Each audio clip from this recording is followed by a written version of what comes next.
Assalamualaikum warahmatullahi wabarakatuh. Salam sehat Tribuners. Berjumpa lagi bersama kami dalam Talkshow Politik di Bogor hari ini. Bogor hari ini kita bersama dengan Ketua KPU Kabupaten Bogor, Ibu Umi Wahyuni. Bu, Assalamualaikum. Waalaikumsalam warahmatullahi wabarakatuh. Sehat ya Bu ya? Sehat, Alhamdulillah. Harus sehat. Kelihatan dari wajahnya, semangat. Tribuners, tahapan pemilu 2024 sudah dimulai. Nah, kita pengen tahu nih, apa aja sih yang sudah dilakukan KPU Kabupaten Bogor dalam pesta demokrasi saat ini? Silakan Bu.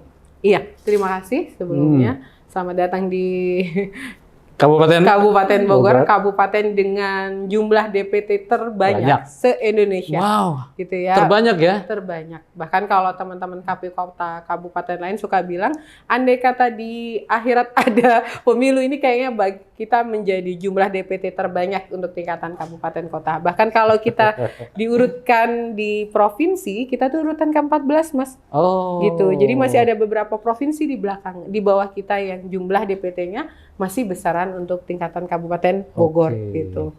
Jadi Kabupaten Bogor kalau ditanya siap melaksanakan pemilu harus siap karena tahapan sudah berjalan. Di tanggal 20 Juni tahun kemarin KPU RI sudah melakukan kick off terkait dengan permulaan tahapan. Kabupaten Bogor dengan pemilu 2019 kemarin punya 15.000 TPS tersebar di 40 kecamatan, 435 desa kelurahan. Ini menjadi tantangan buat kita. Gitu. Ngebayanginnya aja udah males gitu ya, apalagi KPU.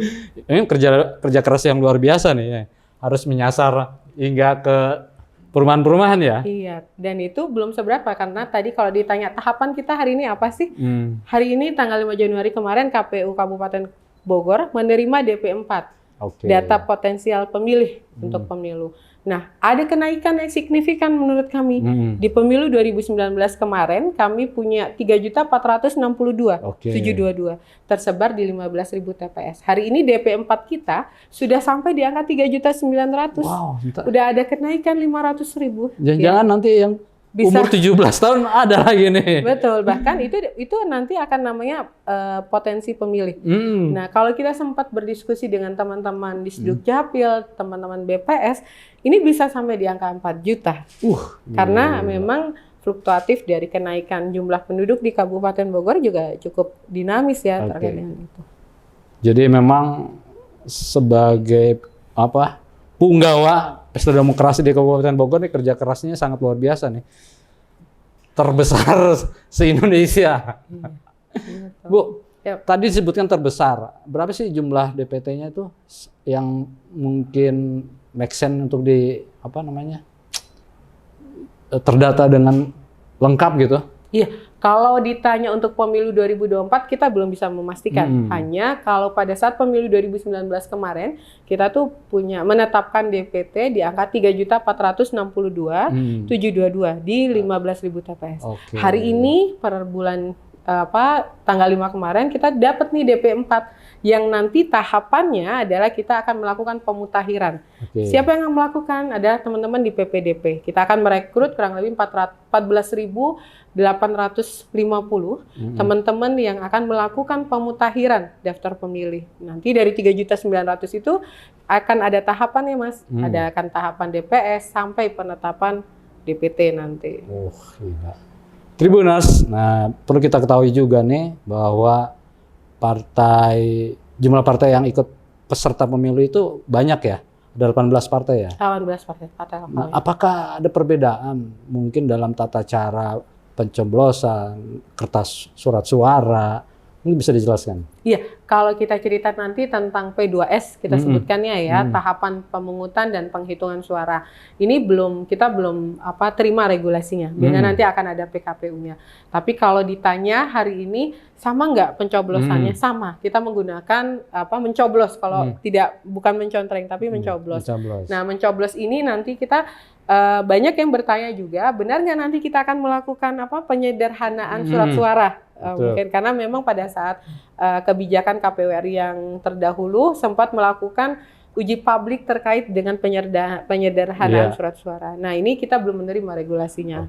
Kalau tidak ada perubahan, artinya setiap pemilih mendapatkan 5 surat suara. Yang pertama Pilpres dan 4 untuk pileg. Oke. Ada informasi katanya ini baru masukan. Karena sekarang nggak pakai foto ya?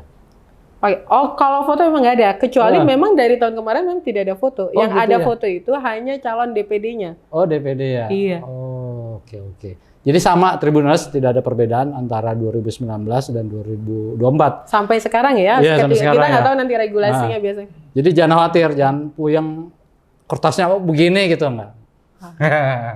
Yang penting datang. Yang penting datang ke TPS pada tanggal 18 Februari ya? Iya.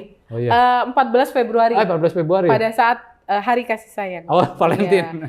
Sehingga nanti setelah memberikan bunga buat kekasih, buat istri, langsung datang ke TPS. Jangan kemana-mana. Iya. Merayakan kasih Hari Kasih suara. Sayangnya di TPS saja. Betul. Setelah kasih sayang, kita kasih suara. Oke. Bu, Ya, siap. ini kan target biasanya setiap wilayah itu ditargetkan jumlah tingkat partisipasi.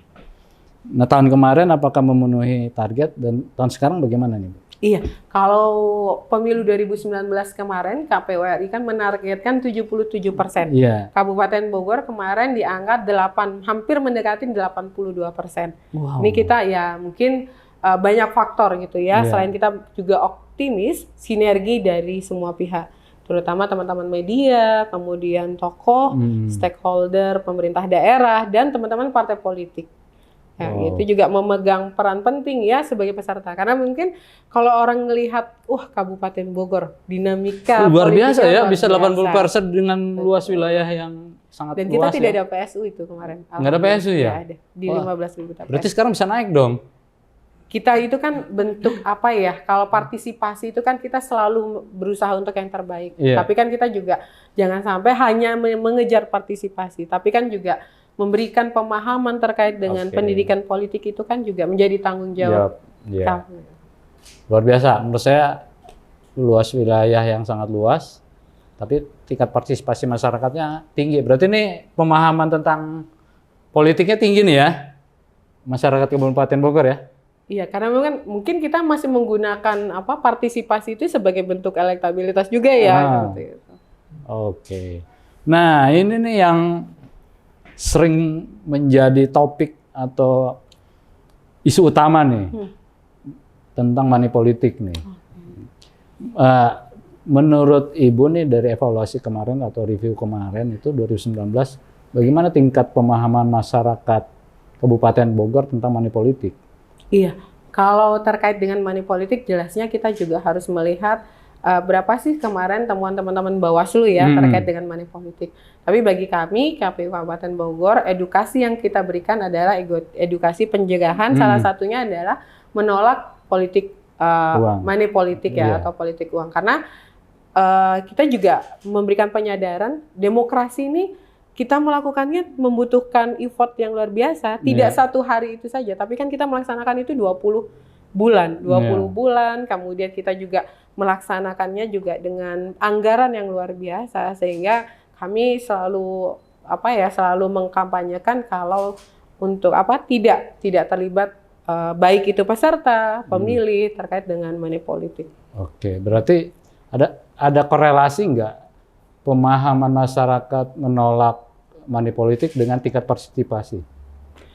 Kalau dilihat dari korelasinya, menurut saya kan ini kita juga sempat ya di tahun kemarin, 2 tahun yang lalu kita juga sempat memberikan melakukan riset dan ini menuliskan KPU Kabupaten Bogor menuliskan terkait dengan partisipasi teman-teman gitu ya, karakteristik. Dan kita juga melihat sebenarnya tingkat money politik di Kabupaten Bogor itu juga cukup rendah gitu ya. Iya, karena memang kalau kita lihat kemarin teman-teman bisa cek di websitenya KPU Kabupaten Bogor, kita sudah mengeluarkan buku yang pertama terkait dengan karakteristik pemilih di Kabupaten Bogor. Ternyata bukan hanya faktor uang saja tuh Mas untuk masyarakat Bogor memilih. Ada faktor ketokohan, kemudian faktor juga penyadaran terkait dengan pentingnya, itu juga cukup tinggi nih. Jadi memang tokoh publik itu sangat menentukan. Berperan juga, betul. Tribuners, nah ini bagi yang milenial guys. Iya. Ini pasti ingin menyalurkan hak suaranya, tapi pasti mereka mikir-mikir nih, bingung-bingung. Apa upaya yang dilakukan KPU Kabupaten Bogor untuk mendorong para milenial ini atau generasi Z yang mungkin berusia 17 nanti menyalurkan hak politiknya. Iya, kalau kita kemarin kita sebut pemilih pemula ya. Iya. Ada 2 klasifikasi pemilih pemula di kita itu. Teman-teman potensi pemilih yang usianya 17 tahun baru memilih, atau yang disebut dengan ketika nanti pada hari H baru 17 tahun. Misalnya sekarang belum 17 tahun nih, tapi pada saat tahun depan udah 17 tahun. Kita menggandeng juga dengan KCD, perwakilan di Bogor. Menurut data dari KCD di Kabupaten Bogor ini ada 222.000. 222.000 Iya, pemilih untuk pemula. pemilih pemula untuk siswa yang terdata yang akan memilih. Oh. Tapi kita juga kemarin juga menjadi tantangan buat kita. Ternyata kan pemilih pemula bukan hanya siswa, Mas. Iya. Tapi ada misalnya teman-teman yang kemarin sedang aktif TNI, Polri. Oh, pensiun, nah, ketika ya. sudah pensiun ini juga pemilih pemula. Oh, Jadi ini kemarin menarik kita juga juga, ya. kemarin kita juga sudah bersinergi dengan teman-teman di Polres, di Kodim untuk mendata teman-teman Polri dan TNI yang notabene ketika sudah menjadi pensiun hak untuk memilihnya dikembalikan gitu. Nah ini juga menantang nih, 202.000 itu besar. Berapa Bahkan persen bisa, sih? iya. Kalau dari kita kemarin itu kita punya 3.400.000, berarti berapa persennya nih kalau 200 ribuan ya gitu, 200 ribuan. Ada 30% enggak? Nah kalau tingkat partisipasi ini besar kita pemilih pemula. Di Bogor itu 43%. Pemilih pemula ya? Betul, pemilih milenial. Berarti ini para calon seharusnya bisa mengambil itu ya. Iya betul. Membuat program-program kerja yang make sense buat para generasi Z atau milenial ya. Betul. Akhirnya ini juga menjadi penyadaran bagi kami KPU Kabupaten Bogor ternyata untuk memberikan edukasi kepada teman-teman pemilih milenial gitu. Ternyata belajar politik, belajar demokrasi ini tidak mengerikan, kemudian tidak memberikan sebuah yang harus ditakutkan. Sehingga kita sekarang sedang berusaha untuk berinovasi dengan program Better kita, Bogor Electoral Technology and Research. Nah ini baru lagi nih. Ya ini salah satu kemarin kita mendapatkan reward ya dari KPU Jabar yang terbaik. Ini ruangan ini adalah kita dedikasikan untuk teman-teman pemilih milenial. Teman-teman datang ini kan ini ya kalau buat foto kan juga ini. Dan di sini juga sudah beberapa konten sudah kita berikan khusus untuk teman-teman milenial dan juga teman-teman untuk difabel, Mas. Karena website kita juga sekarang aksesibilitas terhadap teman-teman difabel. Karena mungkin kalau teman-teman yang tunanetra sekarang juga bisa mengakses website KPU Kabupaten Bogor yang memang bisa ada suaranya. Nah, ini juga salah satu upaya buat kita terkait dengan ini. Menyajikan bentuk layanan website kita juga lebih menyenangkan buat teman-teman milenial. Termasuk juga salah satu program kita yaitu podcast gitu. Menarik nih. Berarti KPU sudah mulai terjun nih ke guys milenial dan generasi Z. Teman pemilih kalau kita bilang ya, teman pemilih. Bu Umi, satu lagi nih yang menjadi tamparan keras buat kita. Pemilu kadang membuat hubungan keluarga menjadi tidak harmonis. Betul. Begitupun dengan tetangga. Apa yang dilakukan KPU nih nanti nih? Iya, pertama kalau kita punya badan ad hoc ini kan banyak ya. Karena kita punya badan ad hoc kita itu di tingkatan kecamatan, karena kita punya 40 kecamatan berarti 200 orang. Kemudian di tingkatan PPS kita punya setiap desa 3, Mas. Berarti kan kalikan 435 desa kelurahan ada 1.305. Banyak. Kemudian badan ad hoc di tingkatan terbawah terkecil itu ada teman-teman KPPS. Kita punya 135.000 orang untuk petugas KPPS kita, gitu ya. Kalau di total kita punya penyelenggara badan ad hoc itu kurang lebih 152.000. Nah, kami selalu menerapkan kemarin dalam pembekalan teman-teman PPK atau yang lainnya, kita selalu bilang pemilu itu kan arena konflik yang dilegalkan, betul ya? Sehingga teman-teman penyelenggara adalah manajer konfliknya kalau kita bilang itu. Jadi yang namanya manajer konflik itu adalah kita berusaha untuk bagaimana memanage itu, bukan menjadi part of konflik terkait dalam sebuah kontestan ini. Bahkan di stand kelembagaan KPU itu adalah melayanin melayanin 2, pemilih dan peserta. Sehingga kami selalu bilang integritas, profesional, dan 12 asas penyelenggara ini perlu ditanamkan di teman-teman. Dan kami juga selalu terbuka kepada masyarakat Kabupaten Bogor untuk silahkan, karena kami juga dengan segala keterbatasan KPU Kabupaten Bogor tidak mungkin bisa langsung mengawasin ya, 152.000 orang penyelenggara kita Luar biasa. gitu. Jadi Tribuners, pilihan boleh beda, tetapi silaturahim tetap berjalan. Betul nggak Bu ya? Betul. Bahkan kita juga harus sadari pemilu nanti 2024 ini itu bisa saja ketika partai akan berkontestasi di pemilu. Tetapi di tahun yang sama partai akan melakukan kolaborasi untuk sama-sama mencalonkan pilkada. Karena pilkada itu kan dalam aturan regulasinya pencalonan harus didukung, dicalonkan 20% dari jumlah kursi atau 25% dari jumlah suara sah. Sehingga mau tidak mau pasti akan ada, setelah misalnya berkontestasi di tahun yang sama, di tahapan harus mulai melakukan untuk melakukan pencalonan, berkolaborasi di sana gitu. Saya pikir ini juga menjadi tanggung jawab partai kali ya. Ya, itu dia tadi betul. Suksesnya penyelenggaraan pemilu itu bukan hanya penyelenggara, bukan hanya KPU kan ya. Betul. Artinya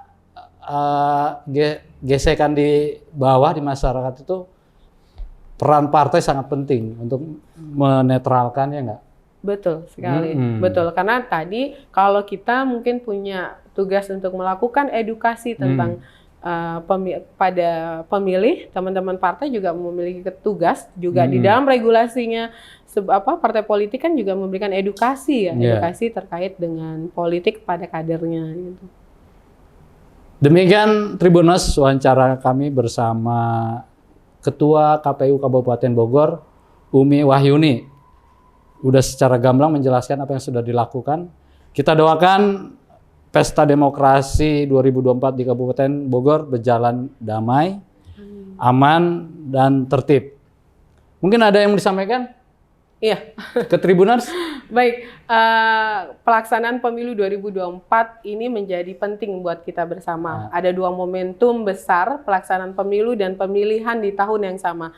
Menjadi penting buat kita menyadari kalau pesta demokrasi ini bukan tugas KPU aja gitu, tetapi adalah tugas semua masyarakat Kabupaten Bogor. Mari mensukseskan pemilu dan pemilihan khususnya di Kabupaten Bogor dengan bersinergi sehingga nanti kita juga bisa menciptakan, menghadirkan para pemimpin-pemimpin sesuai dengan keinginan dari masyarakat Kabupaten Bogor.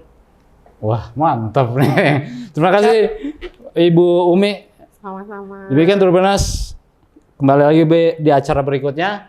Assalamualaikum warahmatullahi wabarakatuh. Waalaikumsalam warahmatullahi wabarakatuh. Jangan lupa subscribe ya.